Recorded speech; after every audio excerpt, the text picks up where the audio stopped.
This episode is brought to you by family history website findmypast.co.uk, where you can delve deeper into your past to really understand how the women in your family made their mark.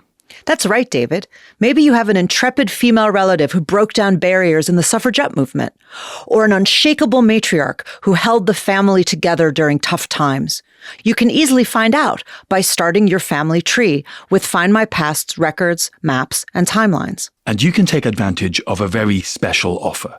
Visit findmypast.co.uk/journeythroughtime to take a free trial and claim 30% off their most popular subscriptions. That's findmypast.co.uk/journeythroughtime. Free trial auto renews after 7 days unless cancelled. Terms and conditions apply.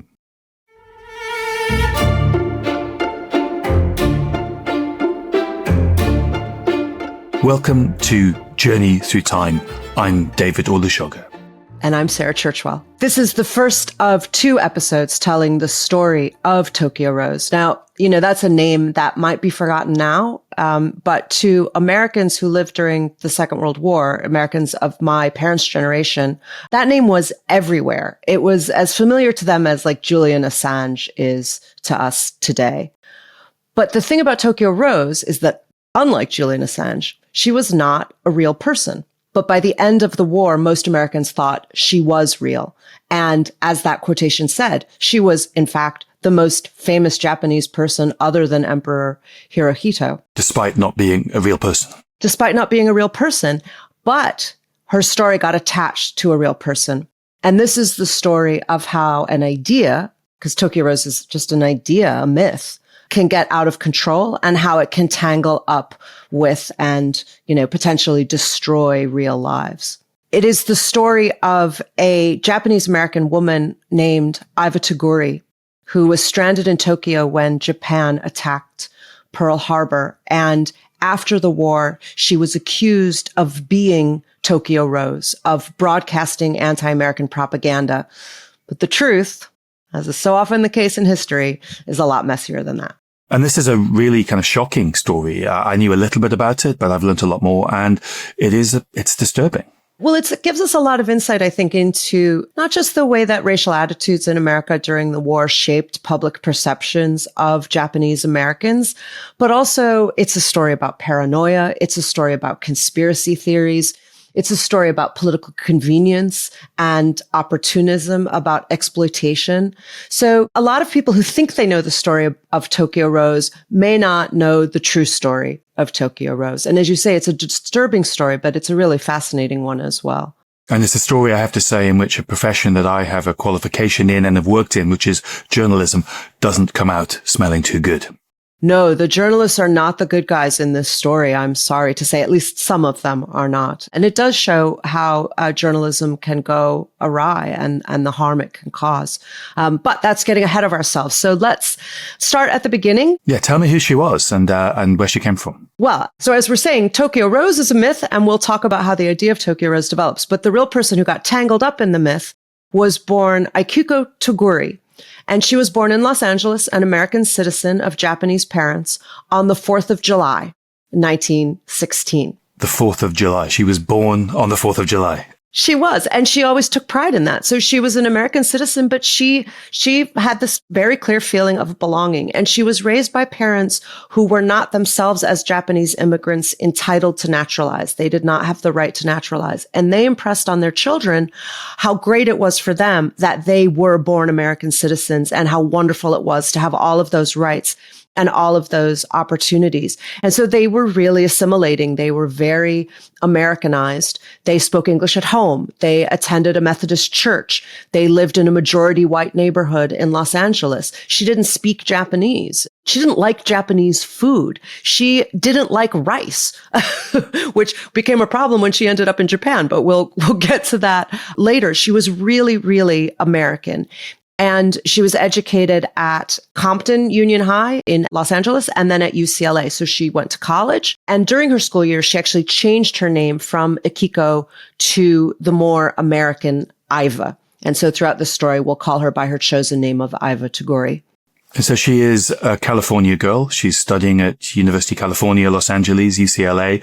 She, I guess, is, throwing herself into university life. She's totally a typical girl of her generation. She liked tennis. She liked sports. She had a Chrysler and she liked to cruise around in her Chrysler. She had a crush on the movie star Jimmy Stewart, famous to listeners from It's a Wonderful Life, if not from other films. And she was a Japanese American immigrant. She was little. She was petite, just over 5 feet. There are many photographs of her because she became so famous. She has a heart-shaped face. She's very slim, very serious looking. In a lot of the photographs, I was struck by the fact that she has this kind of wry little half smile. She constantly has this kind of ironic look on her face, and it becomes really understandable once you learn more about her story. And how did she do at UCL? Was she a good student? She was a good student. She majored in zoology. She wanted to become a doctor. And so, it's an all-American story, right? And, and it's worth saying that women of her generation, born in 1916, to become a doctor is already, pretty ambitious. It's not yet a norm for women to enter medical school. It's, it's not totally path-breaking. It means that she's ambitious. It means that she's bright and she's trying to build a very American future. And she really saw herself as a grounded American. It was who she was. It was not up for grabs. It was something that nobody could take away from her. But that is not how the story unfolds. Being a child of immigrants and having aspirations to go to university to become a doctor, self-betterment, that's the American dream. That's what we call it, right? She's doing all the things she's supposed to do, all the things America promises immigrants it will reward. And she's doing it all right. And she believes in all of it. And she is proud to be American. She absolutely saw herself as a patriotic American who loved her country and did not feel any particular connection to Japan at all. But when she was 25, in 1941, so, of course, the Second World War has broken out in Europe by this point, but the United States in 1941 is not yet at war with Japan in the beginning of 1941. And her parents got a letter from an aunt back in Japan saying that she was very ill and they wanted someone to come visit. It was the custom and a kind of family duty to go care for the sick aunt. And the parents couldn't go for various reasons. And she was the eldest child who wasn't helping out in the store. And so she was the one who was designated by the family to take this trip to Japan. Even though she felt no connection to Japan, it was an obligation, but it was supposed to be just a short visit for a few months. The problem was that she didn't actually have a passport. Now, she was entitled to a passport, but she didn't have the documentation. And for various reasons, partly because it was a trip at short notice, she couldn't get the passport from the State Department in time. And so they issued a certificate of identification instead. And this becomes really important to how her story unfolded. The certificate of identification was valid for 6 months, but she expected to be home by Christmas. And her father had gone back and forth to Japan on certificates of identification. So they had every expectation that this was normal and would be completely fine. And this is a point in early 1941 where it is possible to travel around the world without passports. Now, that seems very, very strange to us that it was possible to do international travel without passports, but there were alternative documents for some trips. You didn't need any documentation. It was a very different world. Exactly. So this all seemed perfectly reasonable. They had no expectation that this was going to cause any problems for her at all. So she arrives in Japan in the summer of 1941 to stay with her aunt and uncle in Tokyo. And she instantly feels out of place. As I said, she already feels no connection to Japan. She doesn't speak the language. She doesn't even like rice. She doesn't like the food. She feels that it's very straight-laced, understandably. All of its customs are alien to her. She really doesn't like it. She tries to stay connected to her family in LA through letters, but tensions are growing between the United States and Japan at this point. And so letters are intercepted, they're censored, they go missing. So she's struggling to stay in touch with her family. As the months pass between the summer and the end of 1941, tensions between the United States and Japan are deepening. I mean, it's not unusual for anybody who's not Japanese or not culturally Japanese, even though she was ethnically, to find it overwhelmingly culturally different. I've been to Japan many times, and it is a lot to get your head around. But also, she's going to Japan in 1941 that has actually been at war for a decade, been at war with China since 1931, in a full-scale war with China since 1937. There is poverty, there's food shortages. This is nothing like the kind of flashy neon post-war Japan that we're familiar with. To go from California to Japan in 1941 is an enormous change. But the deprivation that you're talking about was very real. And yeah, so for somebody who comes from like the land of plenty in LA and then has to actually deal with a culture that is really struggling, all of the culture gaps are exacerbated in the ways that you describe. And that very much shapes her story. So over the months, as the tensions are rising, of course, it also becomes much more uncomfortable for her in her aunt and uncle's home because Americans are being seen more and more as a growing enemy. And she identifies as American. And this is really, really important. She does not identify as Japanese. I guess another disadvantage she has is not being able to read Japanese. She can't read kanji, the Chinese characters. She can't read hiragana, the script. She can't even understand. She can't even monitor those rise of tensions. So she'll be feeling this rise of anti-American sentiment as these two nations get closer and closer to what's going to become war. But she doesn't actually know what's happening because she can't understand the language and she can't read the language. And it's only coming filtered to her via people who see America as the enemy. So everything that she's getting is mediated by an opponent in a time of heightening tension. Exactly. So it's a really difficult situation for her to be in. And now, she was actually not the only Japanese American in Tokyo by circumstance, as she was at the time that the war was about to break out with Japan. She was one of estimated 40,000 Nisei, second generation Japanese Americans. So she was trying to return home during all of this. It's also for all the reasons we've just said. She's in a horrible situation. She's trying to get home, but the American consulate would not give her a passport, and she couldn't travel on the documentation that she had for kind of, they were just making it difficult for her, basically. And because of the heightened tensions with the Japanese, the American consulate gets less and less friendly. Even though she's an American citizen, they are becoming less and less willing to simply recognize her rights. So that decision to not wait for a passport, but to travel on this lesser documentation, that's having real consequences now. So exactly. All of this, the circumstances are making life harder and harder for Iva Toguri in Tokyo. And then on December 7th, 1941, Japan bombs Pearl Harbor. The day that will live in infamy. According to FDR, and the war breaks out between the United States and Japan. The U.S. declares war. And now Iva Toguri and the other 40,000 Japanese Americans in Tokyo are in a really difficult position. They're caught between two countries.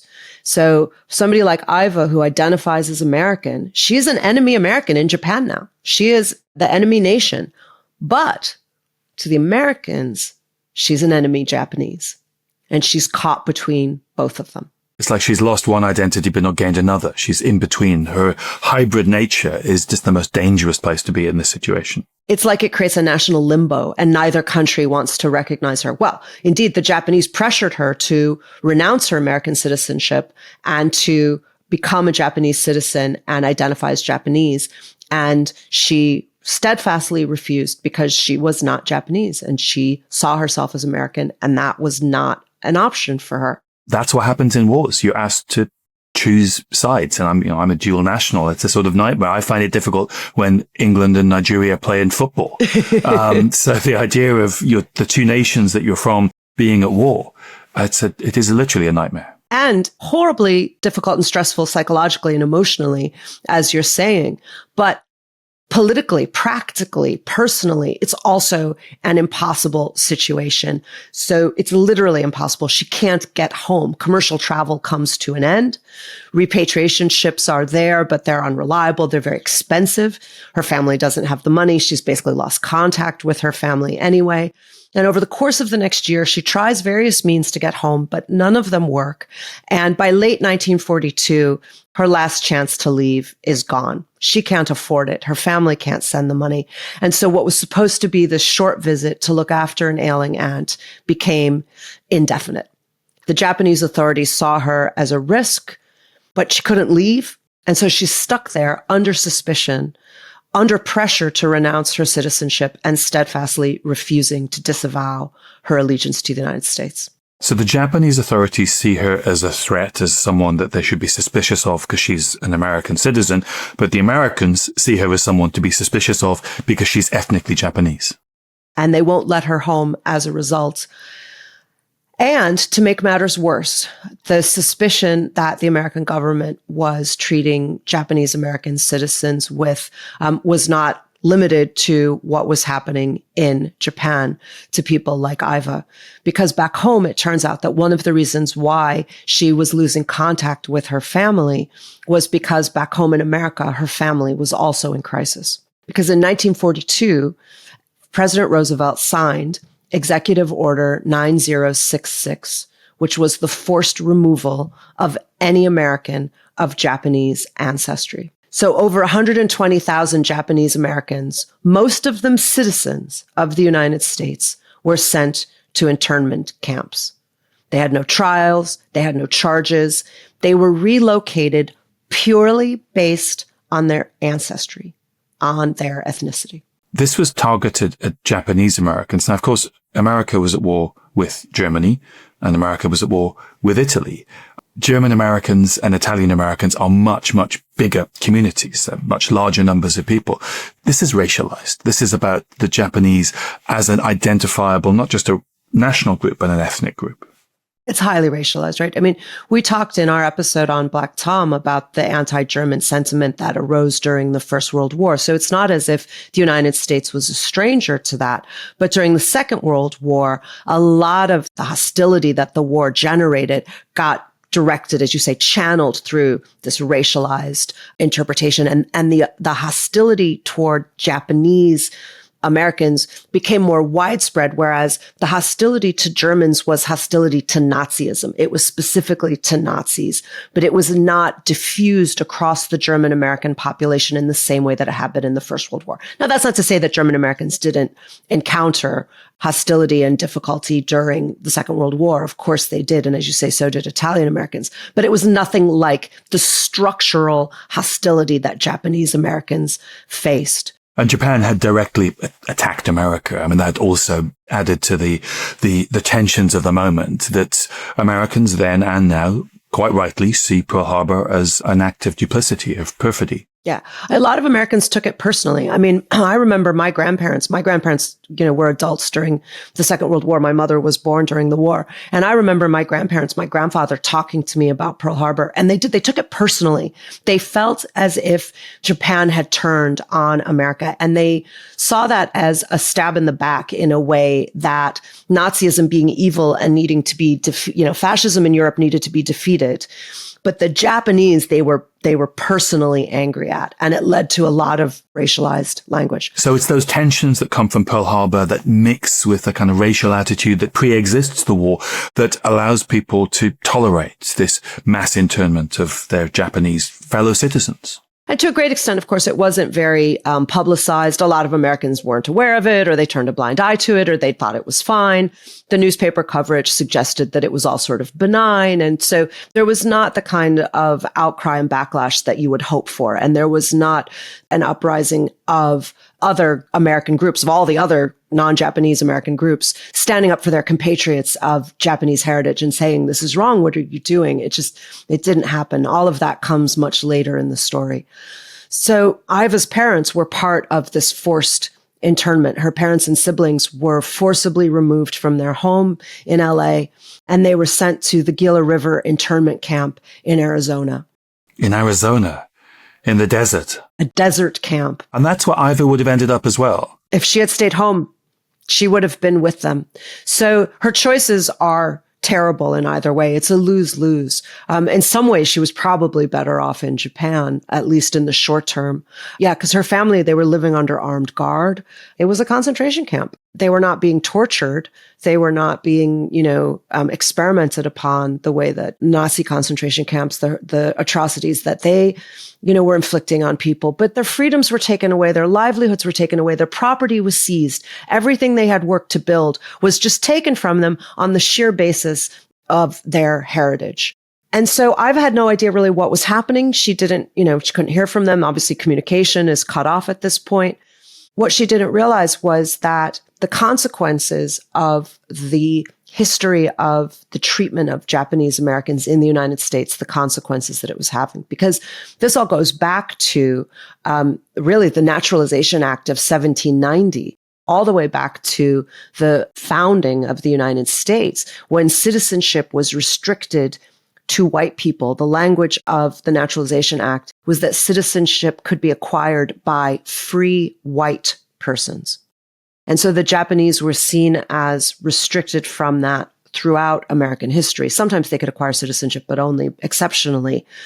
And in 1922, the Supreme Court had affirmed this decision in a ruling called Ozawa versus United States that ruled that Japanese people could not be naturalized and classified them as non-white. So what was the legal status of people like Iva's parents? They were non-citizens. They were resident aliens, basically. That was how they were classed. So kind of the equivalent of a green card today. So during the war, then, the U.S. government labeled second-generation Japanese Americans like Iva, the Nisei, as non-aliens instead of citizens. So that's the backhandedness of it, right? They're not going to say that you're a citizen. You're non-alien. That's as far as they'll go. That's a sort of negative identity. It's an unbeing. And it goes back to this 1922 Supreme Court decision that they're non-white. So if citizenship is restricted to white people and you're non-white, then you're not a citizen. And yet you have the 14th Amendment, which says that anybody born in the United States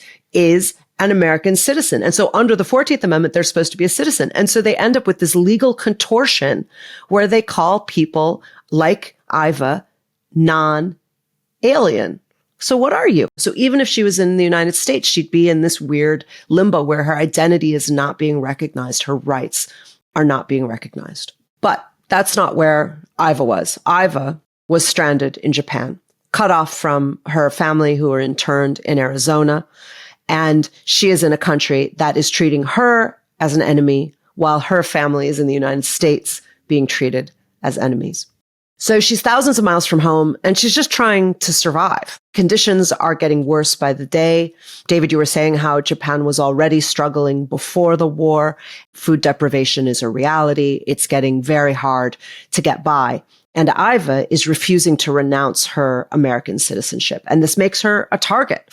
It means that the Japanese government is surveilling her. It means that locals mistrust her. The neighbors all think she's a spy.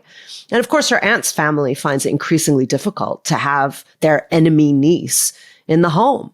And so before long, she had to leave. It was just too difficult for everybody. Yeah, she'll be bringing attention of the secret police onto her family. So she's in a situation that's dangerous for her, but she's dangerous for the people around her. It's just an impossible situation. And so you can imagine the way that tensions at home must have inflamed. There will have been fights. Presumably her family, will have pressured her to renounce her American citizenship. She wasn't going to do it. So she has to leave that house. But she doesn't have Japanese citizenship. So she doesn't have a food ration card. She's living in poverty. She doesn't speak the language. So she's selling her belongings piece by piece to try to buy food.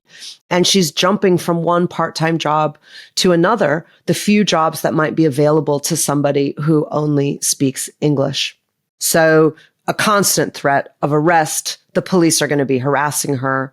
Everybody is pressuring her to give up her American citizenship. And the police, this Japanese secret police, are coming to the house. They're coming to where she's living with her aunt and uncle repeatedly to apply this pressure. Absolutely. And then when she leaves, they follow her and they are tracking her wherever she goes. She's being surveilled. She knows it. They're constantly showing up and pressuring her to sign a piece of paper. And she said, it wouldn't do any good for me to sign a piece of paper if my heart hasn't changed. So for her, it was just out of the question because she was American. But by August 1943, she's been living like this for over a year since she left her aunt and uncle's home.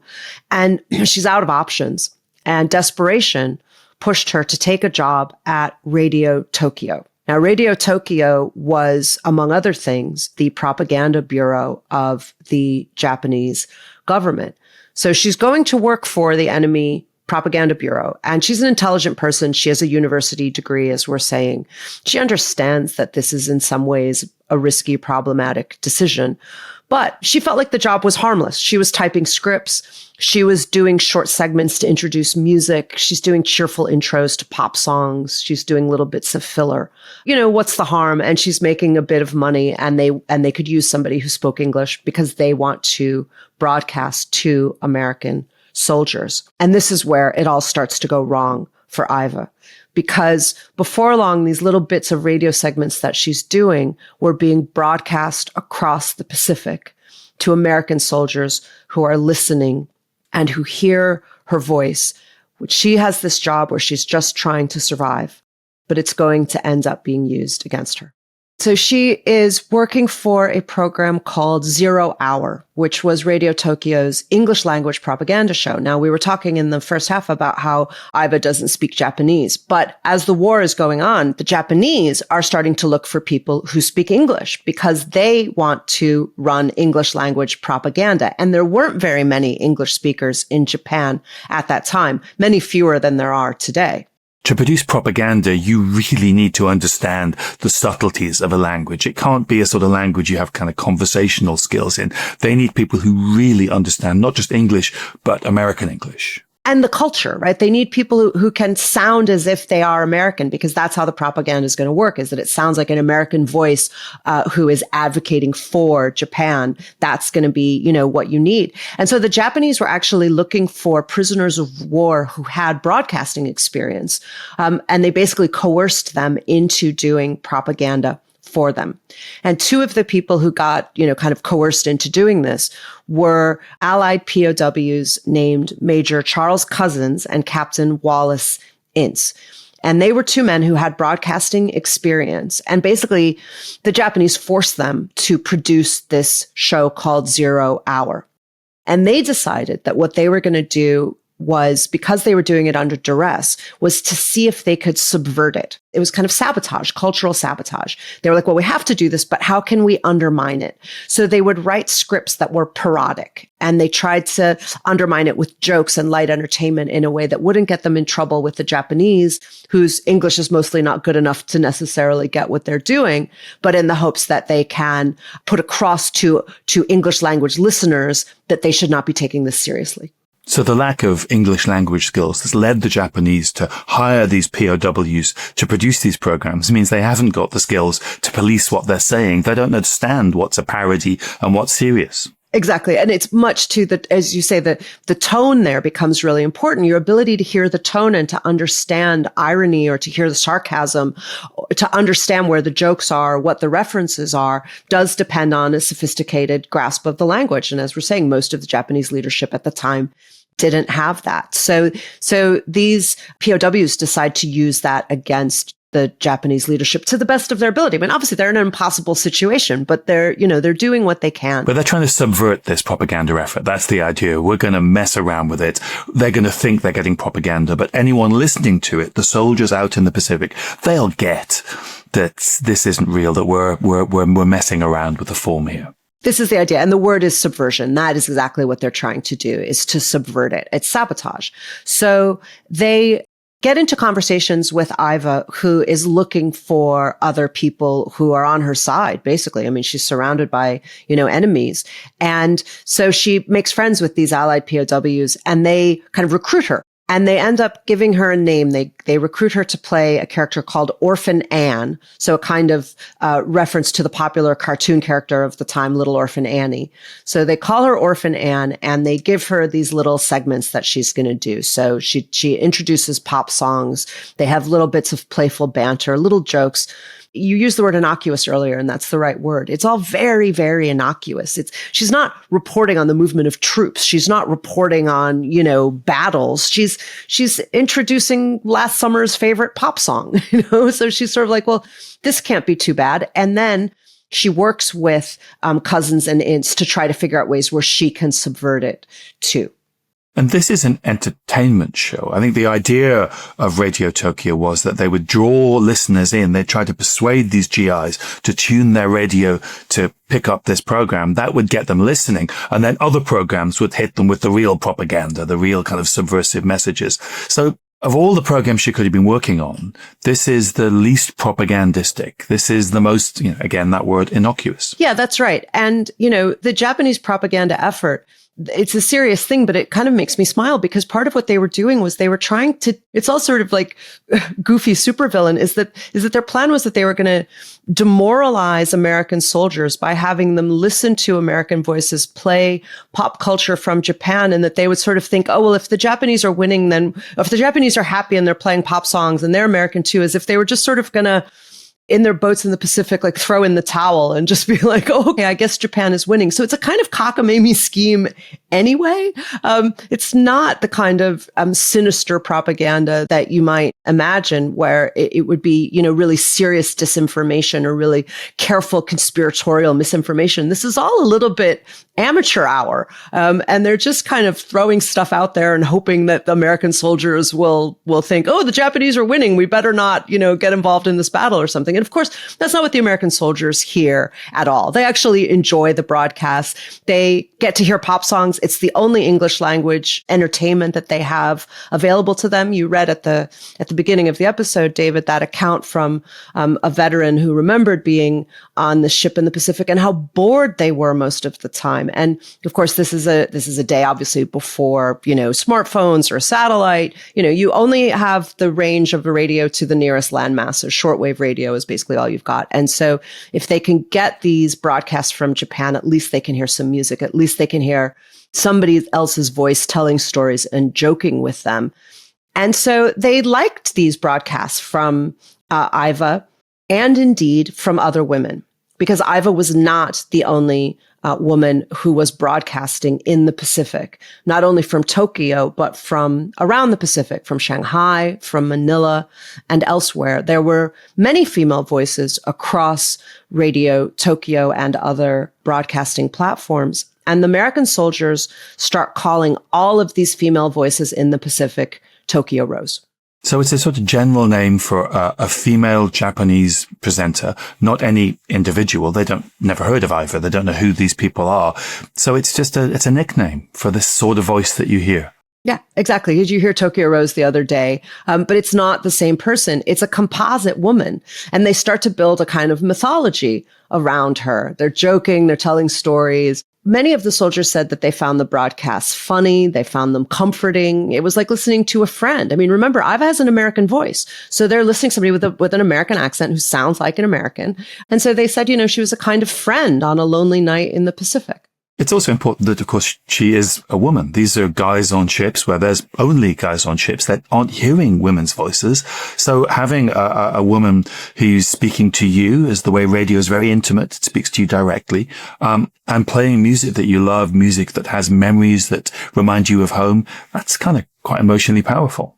And she would joke about that, right? She would joke about their sweethearts back home. She would say, oh, I hope you're not being too timed. The 4Fs who aren't in service, they might be, or, the fat cats who are back home avoiding the draft. They might be dating your girlfriend. And she's kind of teasing them and joking with them. And they said that they found that comforting. They knew that they were jokes. And indeed, they found them funny. One veteran said, we lost confidence in her newscasts when she reported us sunk, but that only added to our enjoyment, right? So some of the propaganda is like, we sunk a battleship and you're sitting on the battleship going, well, we didn't sink. So they know it's all a joke. So it's not undermining them in the way that the Japanese authorities are hoping it will, because they're well aware it's not true. They're literally on the boat that's being reported sunk. And so they're like, I think we're doing okay. I guess we're still winning. And we've got this amusing voice who's become this companion, who's keeping us company. So the name Tokyo Rose sticks. And it's catchy, right? So you can see how it would. And it sort of is one of those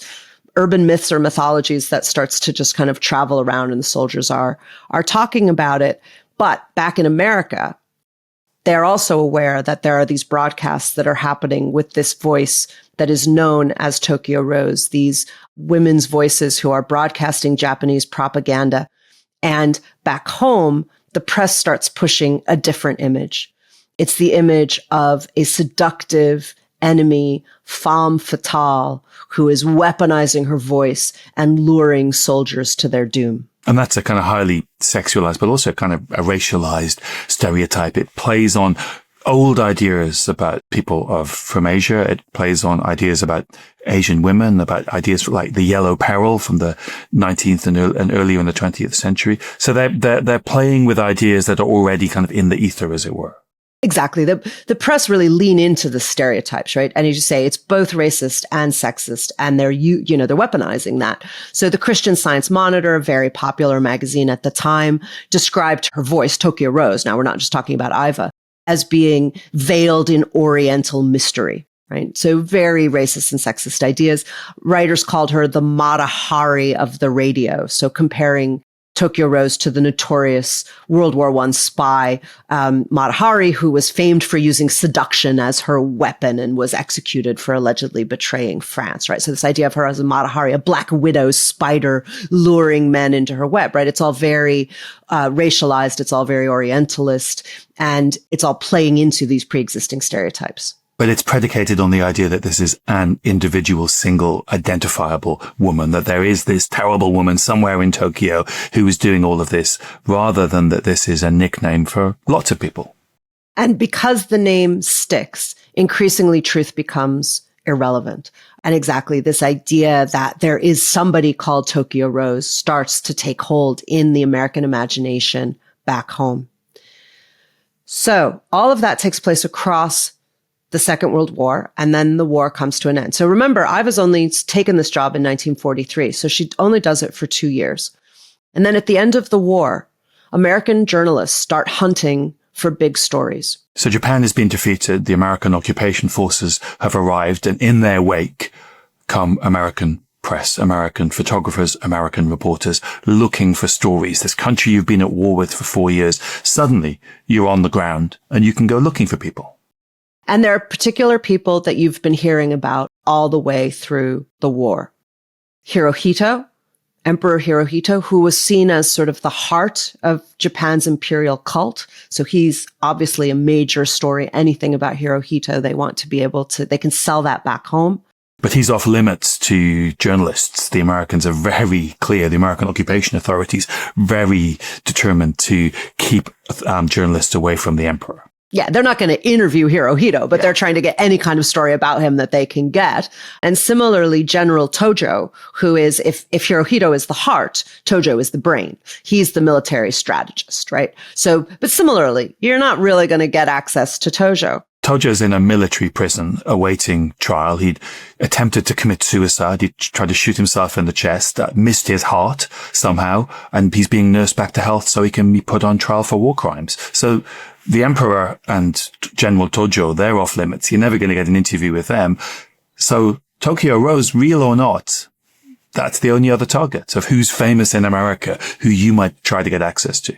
Who you can sell papers through because they're already famous. So whose celebrity can you leverage? And so if Hirohito is the heart and Tojo is the brain, Tokyo Rose is the voice, right? And she's the woman, as we've been saying, the seductive femme fatale. So can we get Tokyo Rose? They need a villain, right? And so they start treating Tokyo Rose as a real person.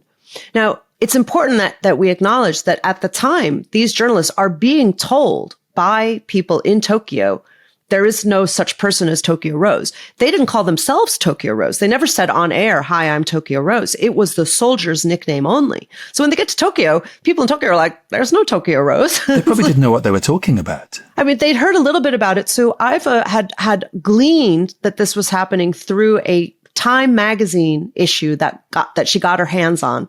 And so knew that there was something, but they have no idea that all of this is happening, that there's this tremendous newspaper coverage over the last 2 years that had been growing with this myth of Tokyo Rose.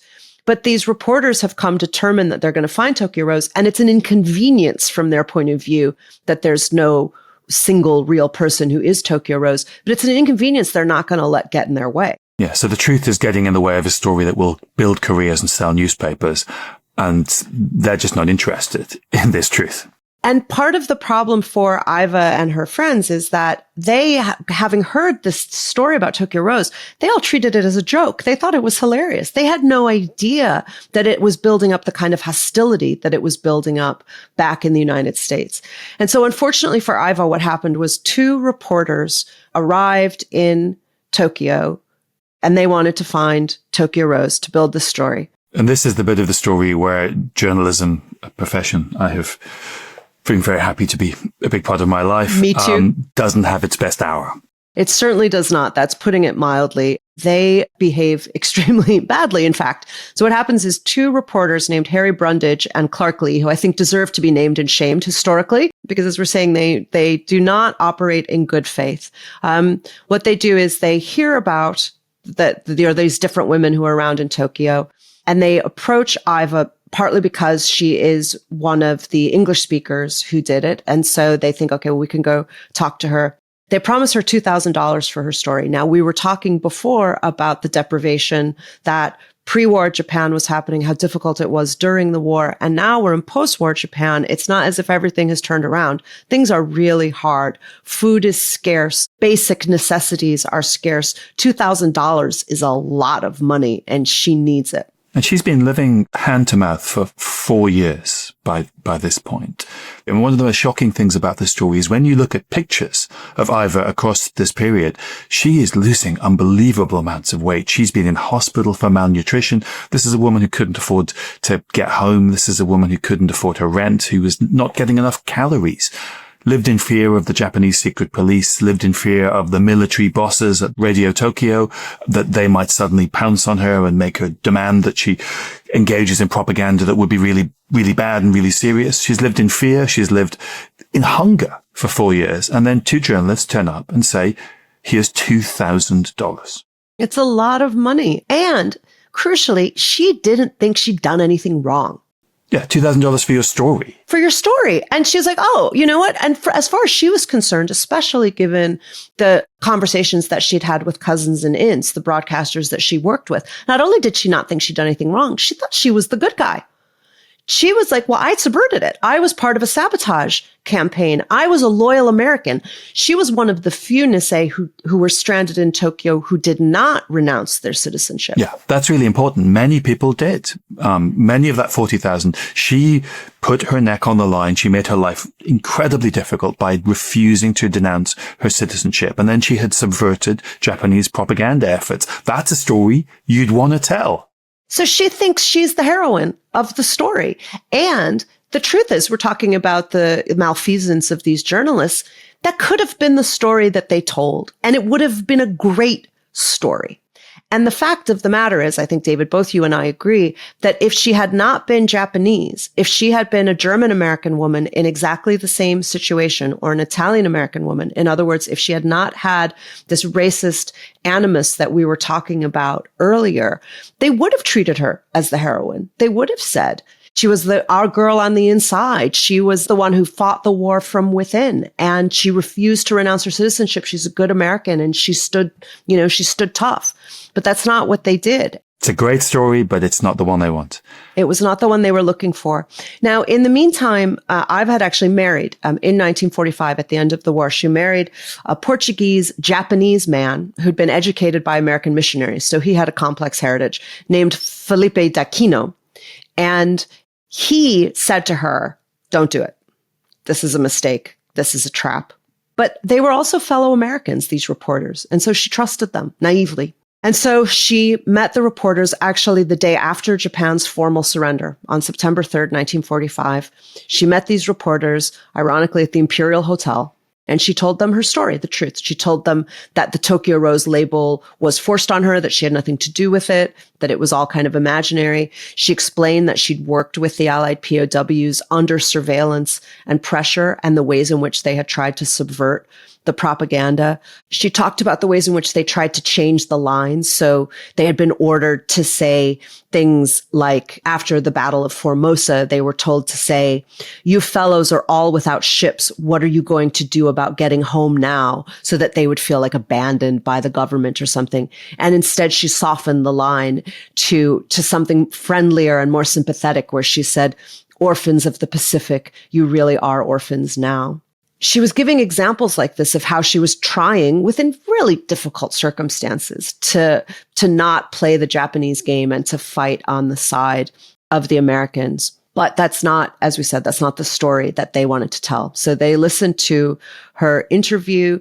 They know it isn't true that she's Tokyo Rose. And she's very clear to explain that. She is clear and emphatic in saying Tokyo Rose does not exist. It is not an individual, and it certainly isn't me. She's very clear about that. Totally explicit. And everybody else they were talking to was explicit about it. Everybody was agreeing. Nobody was throwing Iva under the bus except these two reporters. Everybody else was saying exactly the same thing. And indeed, she didn't start broadcasting until 1943, but there were women who were broadcasting before her in 1942, and the Tokyo Rose nickname was already there. So when Iva started broadcasting, she was kind of connected into a pre-existing myth and nickname of Tokyo Rose.